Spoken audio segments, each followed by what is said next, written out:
absolutely horrible what's happening over there. It looks like, it reminds me actually of Full Metal Jacket, the Vietnam movie. I mean, look at this. This is urban combat. This is Kharkiv. We see the video here. I haven't seen anything like this really outside of, well, I saw something of it in Iraq, but really the movies, World War II, this level of destruction, this is wild. This is heartbreaking. I wish we could do more. I do know, and you probably do too, you know in your gut that this would not be happening if Donald Trump were still president. Now, I may feel a tinge of guilt complaining about the situation in America with what they're going through over there, but as much as my heart breaks, I am deeply concerned about the situation in this country, people paying ridiculous amounts for gas. I filled up my car the other day, almost $90. Now, listen, all right, I've arrived at a certain point in my life where I can still live my life, grumble about the prices, but a lot of folks can't. This hits them hard. It hits me a little bit, but take a look. Hold on, y'all, because I know doggone will. Look at this. Now, I'm about to write somebody. Who do you write? Joe Biden? He lectured America today, and you know what? In his heart, in his gut, he doesn't care, and neither do top officials in the Biden administration. Look how they get along. Look how they get around. Major motorcades all over the place. And these folks are telling us to go to wind energy and solar. They're addicted to these cars. They love power. And when they get to where they're going, look at the pageantry. Hey, look at this. This is Tony Blinken. Who's next? I think Kamala Harris always, of course, gets the royal treatment. Is that her in that major league suburban SUV? Yes, it is. Do you think she's worried about the price of gas? And, of course, Joe Biden with his planes, his helicopters, and there you go, Joe. You can make it. So when he called for the ban on Russian imports of energy, oil, gas, whatever, it was the right thing to do. It was late, and he was very lecturing about it. We'll get to that in a moment, but first, the news. Today, I'm announcing the United States is targeting the main artery of Russia's economy. We're banning all imports of Russian oil and gas and energy. That means Russian oil will no longer be acceptable at U.S. ports, and the American people will deal another powerful blow to Putin's war machine.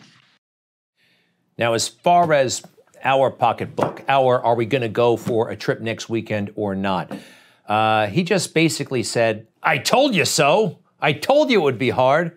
We're not in this together. We already know that. Joe has not a care in the world. He's got his millions, and it doesn't look like Hunter's going to jail.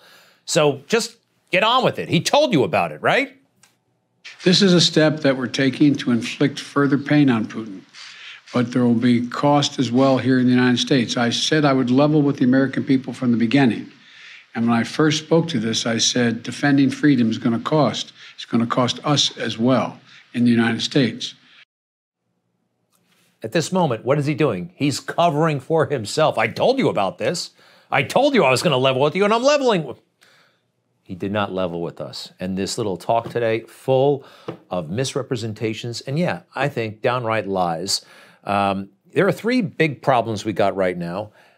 He's not a leader, he's not a businessman, and he's not honest. Let's start with the not leader part. Joe is president of the United States. You think vice president's a big deal, senator's a big deal. In a certain way, it's not. You're one of 100. When you sit in the big Congress, actually, you're one of, if you add it all up, 535. And when he got the semi-big job, vice president of the United States, it's not as big as you think. You don't really run much of anything. Look at him. Here he is in 2013. He's basically a member of the staff, just a member. And we didn't see leadership today by calling for the suspension of Russian imports. He was following. Joe Manchin was talking about it 2 weeks ago. We're buying over 600,000 barrels a day of crude from Russia. We've been doing this for quite some time. We have to step up to the plate. That means basically reversing some of the decisions that have been made, but no leasing, not drilling, and basically cutting back. We need energy independence more now than ever before. All right. Yeah, we do. That's from Senator Joe Manchin. Good for him. Joe is following legislators, and that's what he does. He's not a businessman either. He doesn't know what he's talking about. He's just a politician who asks for favors, does favors, raises money, and smiles that big phony smile. 90% of onshore oil production takes place on land that isn't owned by the federal government. And of the remaining 10% that occurs on federal land, the oil and gas industry has millions of acres leased. They have 9,000 permits to drill now. They could be drilling right now, yesterday, last week, last year.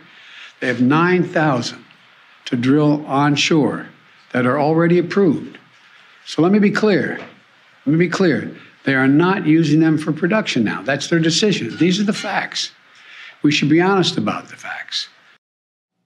Yeah, you really should be honest about the facts, Joe, and you're not being honest. Now, I am not an oil expert, but I found an oil expert. His name is Mike Summers. He is the president and CEO of the American Petroleum Institute, and he says as follows: there is a fundamental misunderstanding of the administration as to how the process actually works. Just because you have a lease does not mean there's actually oil and gas in that lease. And there has to be a lot of development that occurs between the leasing and then ultimately permitting for that acreage to be productive. I think they're purposely misusing the facts here to advantage their position. Does that sound like Joe? Yes, it does, because he's not honest. We've seen it a million times. That was a misrepresentation, and so is this. It's simply not true that my administration or policies are holding back domestic energy production. That's simply not true. Even amid the pandemic, companies in the United States pumped more oil during my first year in office than they did during my predecessor's first year. What about Donald Trump's last year in office? Did you see how he covered that up? My predecessor's first year, the fair comparison would be to Donald Trump's last year.